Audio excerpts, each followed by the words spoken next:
What is up, my YouTube family? Welcome back to my channel. If this is your first time here, then it's just welcome to my channel. Now, welcome back. Go ahead and hit the subscribe button because you will not be disappointed. Unless, of course, your taste and level just ain't up to par. You know, we all have a struggle. Y'all have been absent from the channel because unfortunately my good friend Mimi, I've shared a couple story times about my girl here on the channel. Her fur baby has gone to glory. Unfortunately her kidneys began to fail and she had a very rapid decline, which was heartbreaking. So I've just been trying to be present for her, and honestly watching somebody in this space of desperately trying, when I say everything, to save their baby, and like being faced with the terrible decision of having to put them down, like I can't even imagine. So I took that time to really try to be present for her, and then also having somebody that you love so much and you're so close to like go through something like that is very emotionally and mentally taxing. So that's where I've been. I hope y'all have been better. Okay. And during that time, Bella also was diagnosed with pancreatitis. That was also traumatic because she was so bad that she almost had to be hospitalized. So yeah, that also happened. It's just been thing after thing with these animals. She's doing a lot better. She's eating again. She had stopped eating for like a week. Like she would just eat just a little bit, just enough to keep her alive. And she would try to drink, but she was not holding water down. It was, it's just been a lot going on with these animals. They have been taking us through it over here. On a lighter note, Papa got a new bed. Look at his new bed. He loves it so much. He's literally so cute. Like I can't even take it. I be trying to but I can't when it comes to my son. But anywho, let's get into the details of this case we're talking about because it's a mess and I probably got a hot take. But who gonna check me, boo? The events that we're discussing today take place in Bedford Heights, Ohio. So we have this family here, the Davises. Mike Davis is the husband. He is a landscaper and a father of 7. And he resides in this current home with his wife, Lisa, who's a nurse, and their son Mike Jr. When another family moves in, the Jacksons, right next door, there is Andre, who is an ex-military policeman who is now driving trucks for a living. His wife Michelle, she works for the IRS, and they have a teen son named Alex. Now because Mike is a landscaper, he does a lot of work on the home. The outside is always very nice. He knows what he's doing. And this is something that he takes a lot of pride in. When Andre and his family move in, he notices Mike's home, how nice it is. He's always complimenting Mike. And the two of them often stand outside chatting about like the visions of their homes and Mike's projects that he has going on. The way that their houses are set up, they share a driveway. And so when Andre shows interest in his house looking better on the outside, Mike is very open to helping him out for a fee, of course, because not only is it nice to, you know, do a little piece of business and make you some side money, as a person that cares about the outward appearance of their home, I don't want yours next door looking crazy. It's a win-win. Now, across the way from them, or across the street, we also have Helen Perry's. Now, Helen is an older lady who lives in the house with her elderly mother that she takes care of. She'll come back up in just a moment. The Bedford Heights neighborhood is very quiet. It's a nice neighborhood, and all of a sudden, a rash of burglaries started happening, which was very unusual, and the residents are really pressing the police to take action and find out who is breaking into the home stealing their things. And because they're happening so quickly, and it'll be like three or four homes at a time, the residents begin to suspect that this is the work of someone who lives amongst them. Now, according to the police department, they have a description of the assailant. The person is a teenager, and they just tell the residents they are doing their absolute best to catch him, right? But y'all, this was not enough for Mike. Mike believes he knows exactly which teen it is, so he points the teen out to the police, and they do go around and speak with the child's mother, who assures them that this is not the work of her child. Now, Helen Perry's, who I mentioned before, that lives in the neighborhood taking care of her elderly mother, she's grown up in this neighborhood her entire life. She knows everybody, and she shares the same sentiments as the mother. It's not him. You have the wrong kid. He would not do any of the things. And when there's no solid evidence pointing to this particular teen, the police don't press him or the issue any further because they have nothing to go with to say that it is undoubtedly him. Well, honey, Mike is not convinced that this kid is innocent. And he decides that if the police are not going to get to the bottom of this, then, well, it's up to him and his fellow residents to secure the premises. So he invites Andre over, his next door neighbor who is an ex-military policeman, so they can put their heads together and come up with a few ideas. Andre is interested in saving the neighborhood as well. Back in the day, Mike used to be a heavyweight boxer. So y'all, he figured between him and the ex-military policeman, they make a good team. Mike joins the neighborhood watch and he encourages Andre to do so as well. And from there, the two of them really begin to form a bond. They would spend hours at Mike's house in his man cave, and Mike had a hobby of racing like remote cars. So he had a collection in the garage, and he would frequently take his cars out into the street and race them around the neighborhood. Now the cars are very loud, and Helen Perry's, who lives across the street, she does not appreciate it. During the daytime, she'll give him a pass, but at night is where she draws the line with these loud cars. She calls the local police department to make a noise complaint. They come out and let Michael know that, you know, his neighbors are complaining about the noise, and this happens several more times. After a while, it becomes very clear to Mike who is making the noise complaints and having these officers come out and tap him on the shoulder. Mike does not appreciate it, nor is he willing to cut back on his favorite hobby. So him and his racing and the noise and these guards, all of it just continues. And Helen continues to call the police. And child, one day while Mike is outside running his toy car up and down the road, just having himself a good old time, Helen's mother is coming down that same street returning home.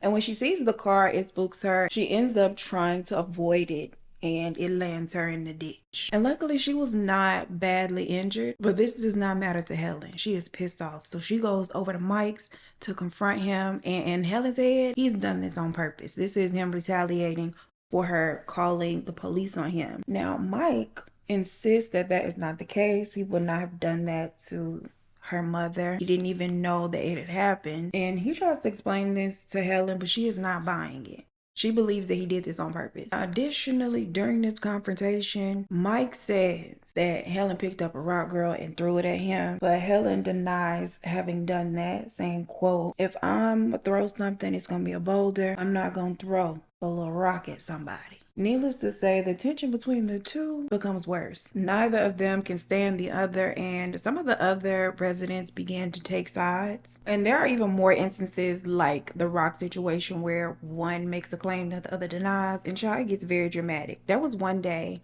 that Mike and his wife were out riding their new bikes down the road and getting themselves a little piece of exercise when Helen comes driving down the same street. And just as she got close to him, Mike takes a tumble off his bike. Now let him tell it, Helen knocked him off his bike with her car. She bumped him, she hit him. Now according to Helen, she did no such thing. She said that Mike saw her coming and then he tried to get in front of her car and she actually swerved to avoid hitting him. He lays out on the street, child. He calls the police. They come out and she tells them that he is just putting on a production for which nobody brought tickets. And Helen speaks to the officer because she feels like she has nothing to hide. She did not hit this man. She tells the officer that he saw her coming down the street in her car and he fell just as she got close, but she made no contact with him at all. There was no injury to Mike nor his bike, no evidence of Helen making physical contact with him or the bike whatsoever. So ultimately nothing is done about it and the police leave, but this is just like another incident that fueled the tension between Mike and Helen. Y'all, they just hate to see one another coming. And Mike, who takes his role as part of the neighborhood watch very seriously, he finally gets himself a little action when he's standing outside and he spots two unfamiliar teenagers walking up toward one of his neighbor's garages. He waits and watches the kids and they go inside of the garage and take two bikes that belong to the children that live there, obviously trying to steal them. Mike, top flight security of Bedford Heights, he wastes no time approaching the two teens, and standing 6'2" and over 300 pounds, he not only confronts them verbally, he grabs the teens, knocking them off the bikes, roughs them up quite a bit, telling them that the next time he catches them in his neighborhood, they be leaving in a pine box. So he then calls the police and he does not allow the teens to leave until the police arrive. And by then, a lot of the neighbors are gathered around hearing all the commotion, so they're outside. And while a lot of them felt like Mike was way too forceful and physical with these teens, the police kind of give him a pat on the back. The teens complained that he had tried to, or threatened to, send them to glory. And Miss Helen here is among those who are disgusted by the amount of force that Mike used on the teens, especially considering his size and his history in boxing. From there on, anytime that Mike sees something suspicious in the neighborhood, he is right on it. It could be somebody sitting alongside the street for too long. He is approaching them, asking them who are they here to see, what are they doing in the neighborhood. Some of the residents, they appreciate Mike's hyper vigilance, but not everybody does. Some find it to be annoying.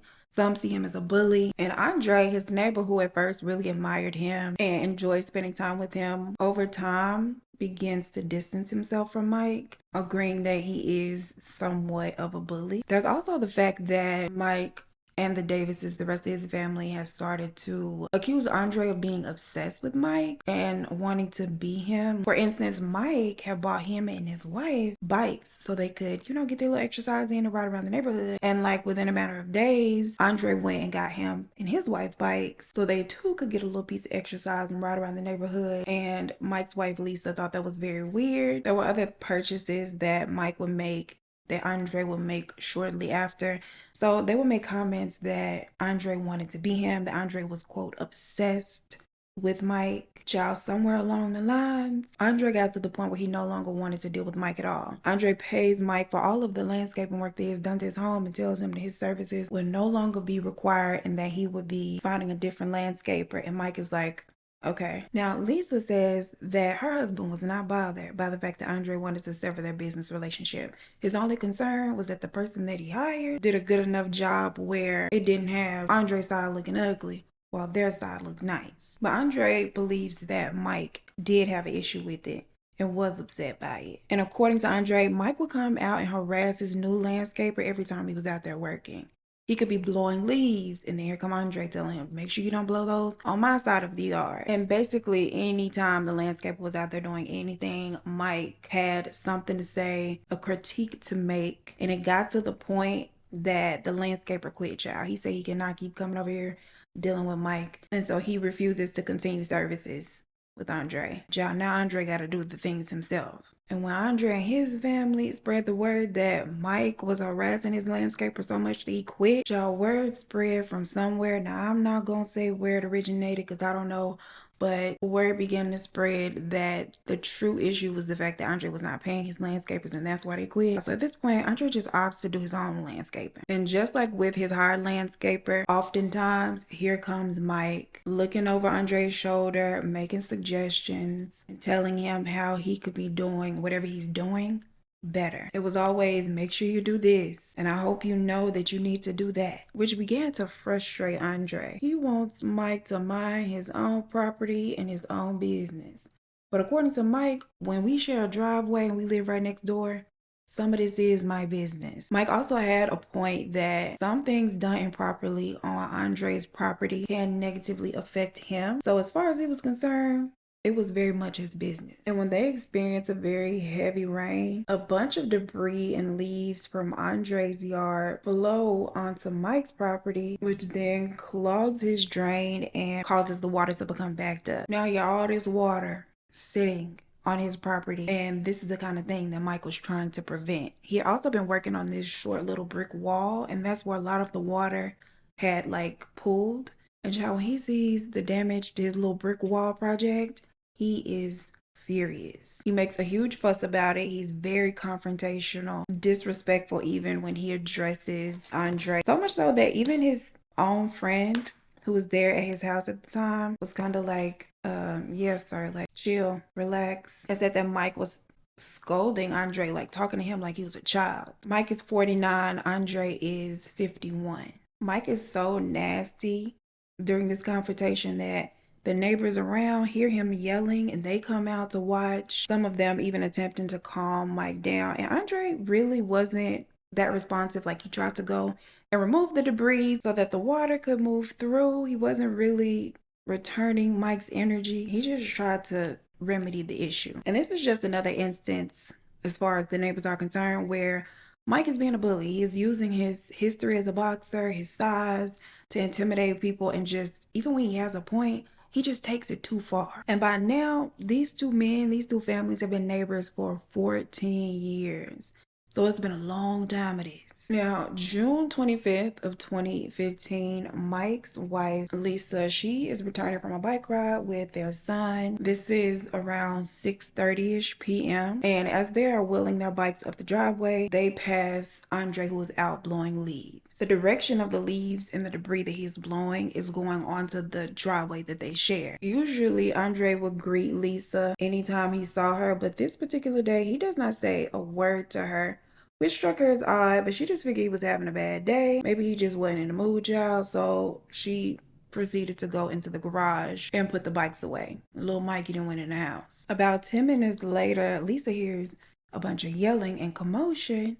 She goes to the window and she sees her husband, Mike, confronting Andre about the leaves being blown. Mike is like, make sure you pick this stuff up, like this is what caused the backup last time, and he is being very loud, again very confrontational, and Andre is fussing back because, child, at some point enough is enough, right? Things get really heated between the two men, and then all of a sudden Lisa hears 3 loud pops back to back. She runs out of the house to see what is going on, and the first thing she sees is her husband laying on the ground motionless. And Andre is standing there with his gun. Andre's wife, Michelle, dials 911 while Lisa, Mike's wife, attempts to render her husband aid because, remind you, she is a nurse. But it is very apparent to her by the look of him and the fact that he had been hit 3 times, once being in the chest, that her husband's injuries were very likely fatal. The police arrived to the scene within minutes. Andre is still standing outside with his weapon, child, that get him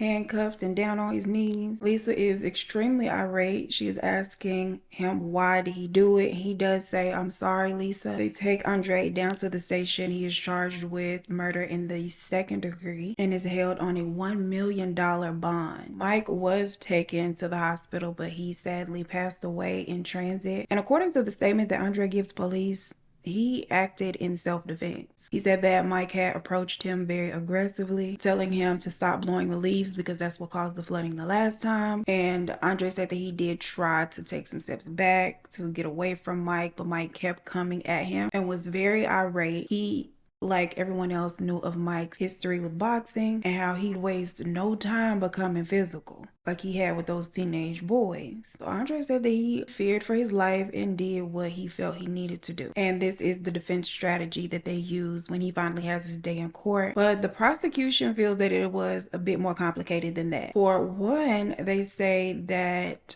Andre was armed. For what reason? He went out there blowing the leaves knowing that Mike would likely come out and confront him, come out being upset, and he was already armed. So they accuse him of having planned this. They also say that the first shot was to the chest as he was coming toward Andre, yes, but he had then turned around to walk away or run away, and the second hit him in the side, and then the last the back. And to them, that just looked like overkill. But to that, Andre and his defense team point out that with his police military background, he was trained to fire in quick bursts of 3, which is what he had done out of second nature, not forethought or like mindfully. Now, the 2 men were not the only ones outside when this happened. There was an eyewitness who saw the entire thing go down, and their testimony was crucial. According to this neighbor, as Andre is standing on his property blowing leaves, Mike comes out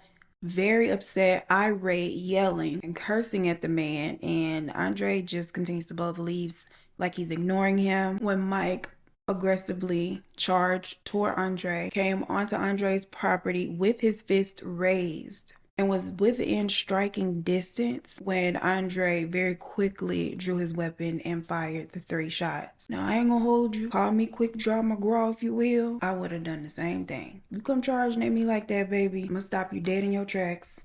Literally, truly. After hearing both sides and the witnesses' testimony, the judge ruling over the case actually agreed with Andre, with me too, and he finds Andre Jackson not guilty of all charges and agrees that given the circumstances and all things considered, Andre had acted in self-defense, and his fear that Mike could and would have caused him great bodily harm was legitimate. And Andre was also licensed to carry, so him having the the weapon wasn't an issue either. After the judge's ruling, Mike's family was very disappointed. They felt that they did not receive justice, that Andre should have been locked away forever. I know Dre was out in the yard blowing the leaves, and I could hear Michael saying, "Don't blow that over here." It was all over the yard about this sewer drain over here that's been flooding, and my father had been asking him, to fix the drain. Davis's daughter, Jaleesa, says the two men had argued for a while about fixing the drain. Davis had complained that the leaking water was ruining the landscaping he had done. He didn't think about that. He didn't care about that. Andre Jackson didn't care when he shot my father. He didn't think about he had a wife and a 9-year-old son to raise. He didn't care. He's a monster. He's a villain. But one thing I do know, he didn't have to shoot and kill him at all. That's one thing he didn't have to do. If he felt intimidated, he could have used the police department. He could have called and got some help. So they pack up and leave the neighborhood because they just didn't want to live next door to him anymore. Because Andre returned to his home to carry out his life as if nothing happened. He wasn't moving. And that pretty much concludes today's case. Please let me know your thoughts down below. Like the video before you leave, share with a friend, subscribe to the channel if you have not. As always, I appreciate you so much for spending your time with me, and I look forward to seeing you in the next one Thursday. Peace. What is up, my YouTube family? Welcome back to my channel. If this is your first, girl, I should be telling me to welcome back to my channel, okay? If the police are not gonna get to the bottom of it, okay. And she tells the officer that he waited, okay, no. For instance, Mike had bought his wife, okay, no. Can negatively, and this is just another instance of, as far as the officers arrived to the scene very quickly. Andre is still, of course, standing outside. He did not attempt to flee or run. That's so ugly, my goodness. So he feared for his life, okay. As Andre is standing on his property,